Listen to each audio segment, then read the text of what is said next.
2014 அவர் ஒரு வீடியோ பேசியிருந்தார். பகவத்கீதை கொண்டா, குரானை கொண்டா, பைபிளை கொண்டா, புத்த மத நூல்களை கொண்டா, சைன மதத்தை கொண்டா, உலகத்திற்கு எல்லா மத மார்க்க நூல்கள் வேத நூலையும் கொண்டா. நான் ஏன் வேதத்தை கொண்டாடு? திருக்குறளை ஒவ்வொன்னா படி, நான் படிக்கிறேன். என் பாட்டன் சொன்னதை விட நீ மனித வாழ்க்கைக்கு உயர்ந்த நெறியை சொல்லிட்டுன்னா அந்த இடத்துல திருக்குறளை தீ வச்சு கொளுத்திட்டு நீ உன்னுடைய வேதத்தை பின்பற்றி உன் மதத்துல வந்துடும். இல்ல அதெல்லாம் தாண்டி என் பாட்டன் சொல்லியிருந்தா எல்லா பேரும் அதை கொளுத்திட்டு ஏன் பின்னாடி.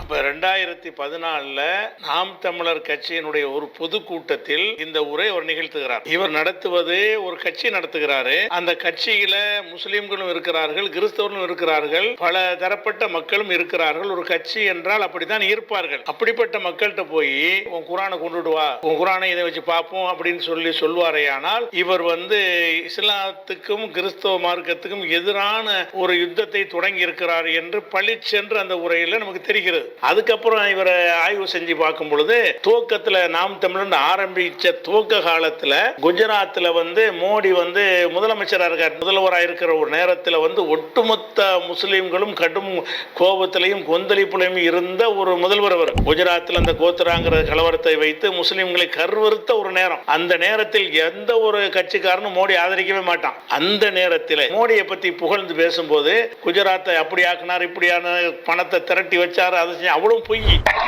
எதிரும் புதிரமாக அரசியல் கொள்கையை வைத்துக் கொண்டிருக்கிற குஜராத் மாநிலத்தை ஆளுகிற நரேந்திர மோடி இலவசத்தை ஒழித்து தன் நாட்டு மக்களை பிச்சைக்காரர் நிலையில் இருந்து மீட்டெடுத்து 1 லட்சம் கோடி கடனாக இருந்த மாநிலத்தை முதலமைச்சரான பிறகு 1 லட்சம் கோடி கடனையும் அடைத்து அந்நிய வங்கிகளில் 1 லட்சம் கோடி தன் மாநிலத்தில் முதலீடு செய்கிற அளவுக்கு வளர்த்து அன்பு மக்களே, இந்தியாவில் முதன்மை மாநிலமாக உலகத்தில் 2வது மாநிலமாக மாற்றி ஏற்றிருக்கிறாரே.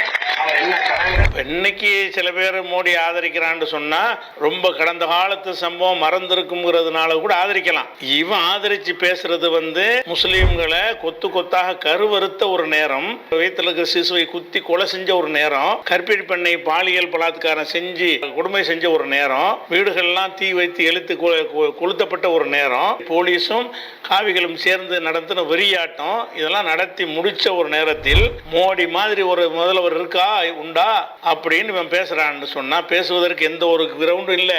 இவன் பேசக்கூடிய தமிழ் தேசியத்திற்கு அது சம்பந்தமும் இல்லை. அப்ப உள்ளம் பூரா இஸ்லாமியர்களுக்கு எதிரான ஒரு வெறுப்பு ஊட்டப்பட்டு இருந்தால் மாத்திரம்தான் அவன் இந்த மாதிரி மோடியை புகழ்ந்து அன்றைய நேரத்தில் பேச முடியும். அப்ப இதை பார்க்கிறோம், ஆஹா இவன் ஆள் பிஜேபி ஆள், இவன் காவியுடைய ஆள் தான்.